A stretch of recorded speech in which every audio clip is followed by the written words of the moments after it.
What's up, please? I want to tell you what just happened to me. So I ended up going to Trader Joe's. You know, my kids are like, hey, Mom, can you make us lasagna at 9 o'clock at night? I'm saying to myself, holy shit, all this sacrifice for these kids. I hope these guys don't throw me in a nursing home because I hear some horror stories, you know.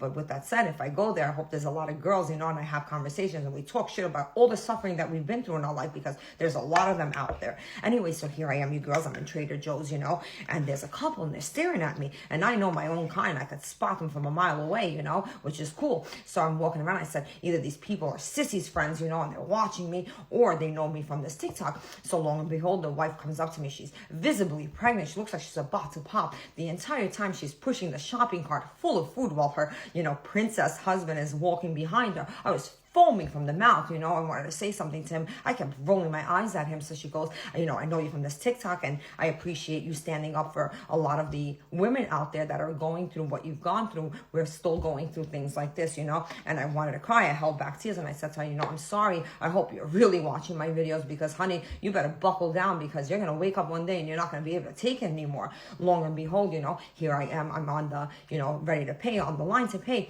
And her husband are behind me. And her husband comes up to me and he says to me, excuse me. And I said, yes. You know, and he goes to me, I just want to let you know that my wife and I watch you on TikTok. And I said, yes, your wife told me. I appreciate it. He goes, I just want to let you know that I don't like you. And I said, I don't like you either. I said, you know, I don't expect men like you to like me. I said, he goes, well, why do you say that for? Now he's offended because I said, I don't like you back. I said, well, don't get offended. I said, because I just watched your wife visibly pregnant and about to, you know, pop out a baby any second. I said, pushing around that cart. I said, so I don't like men like you either. I said, you know, and then I was thinking to myself, so that was the whole conversation, you know. I turned my head around, I gave him one of those, and I'm going to pay, you know. As I'm paying, I'm saying to myself, my God, why couldn't I hit the lotto? I'd collect all of these battered women or these women that are so underappreciated and used in this way, you know what I mean, and build this massive, you know, like 5-mile mansion and have all my girls over and be drinking Turkish coffee and talking about our PTSD from all these men, what they have put us through, you know. And I said to myself, holy shit, that would be my dream.